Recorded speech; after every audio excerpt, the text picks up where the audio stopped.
I had a really interesting conversation from a sales executive from a large financial services firm. They have about 5,000 salespeople, all pretty well trained, and he told me how frustrated he was.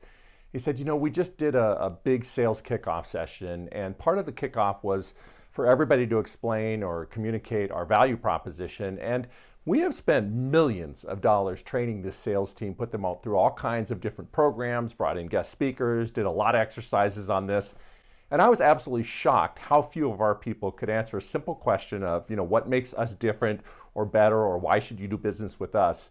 I mean, our people really don't know their value proposition. And when I think about the amount of money and the amount of time we have spent on training, it's just incredibly frustrating. And this mirrors exactly my experience in working with sales teams over the last 25 years. It is absolutely amazing to me how many projects that we've been brought in on where the sales executives will say, our team is really well trained, we need some really advanced training and such. And we'll go in and we'll talk to a kind of a cross section of the sales team and just start asking them simple questions like, tell us your value proposition, what are your differentiating factors and such. And typically about 75 or 80% of the people on the sales team can't communicate that stuff in an effective way. And it really indicates a problem with sales training is that way too much of it is focused on the kind of upper level process-oriented element of sales training that is very popular these days. I think most people in sales training and sales executives would benefit by understanding that there are three levels that you need to look at sales training at. The first level is what we call mastering just the basics of sales messaging. The second level is mastering sales process, how to get from the start to the finish of a sales call. Not necessarily all the pipeline management stuff, but just navigating from preliminary pleasantries all the way through the closing step. And then that third level is where most organizations are spending, the bulk of their sales training effort and resources, which is process management, pipeline management, how to get the most out of your CRM, strategy, territory, and all that kind of thing. But the truth is that stuff really doesn't make that much difference if your people cannot communicate a solid value proposition and can't answer simple questions like, why should I do business with you? And what makes you guys different from your competitors? And, what is it exactly that you guys are going to be able to do for me that your competition can't do? That's where most sales training needs to spend considerably more time. So let's talk for a moment about those first two levels, which is sales messaging and sales process. Sales messaging is where the vast majority of salespeople need the most work right now. And the way to do that is to first focus on understanding and putting your sales messaging into a format that salespeople can learn it.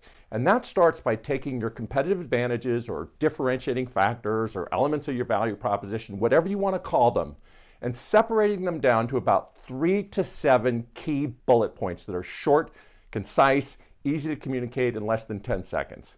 So you drill those down and then you've got those bullet points and you teach your people how to communicate them with that nice crisp headline up front, a 30 to 60 second explanation that leads into an effective open-ended question. That's where most sales training should start. And salespeople shouldn't be progressing to the next level until they get that down. Most sales organizations need to spend more time getting their sales messaging down into crisp, short headlines that can be taught to the sales team. Because if you do that, then your salespeople can learn it, practice it, and ultimately master it. And once they master the ability to communicate really effective differentiating factors that always lead to great open-ended questions, then they're ready for sales process training. And sales process should be on the basic fundamentals, like how to get a call started the right way with a good short agenda that is customer focused and engaging. How to ask great open-ended questions and follow up with clarifying questions that lead into short summaries that position another question, ultimately leading to a bigger summary that positions us for a pivot into the solution. They need to know how to create a solution and communicate it in such a way where it's tailored to that person. What did they learn when they were listening and asking questions that they can tailor into the solution? Then they need a really effective method to identify the resistance factors that cause decision makers to hesitate or stall, and ultimately how to present options as a better way to close.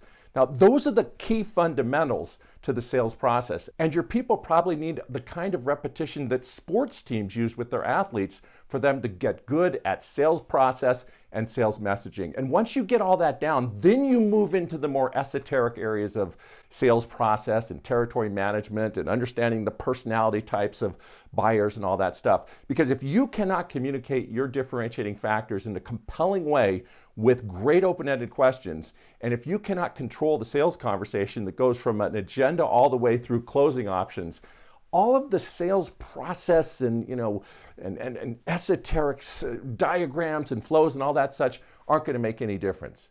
So in summary, focus more on sales messaging, focus more on the basics of sales process, get your entire team effective in those areas, and you'll find your sales are going to increase and you're going to get a much bigger return on your investment in terms of every nickel you put into sales training.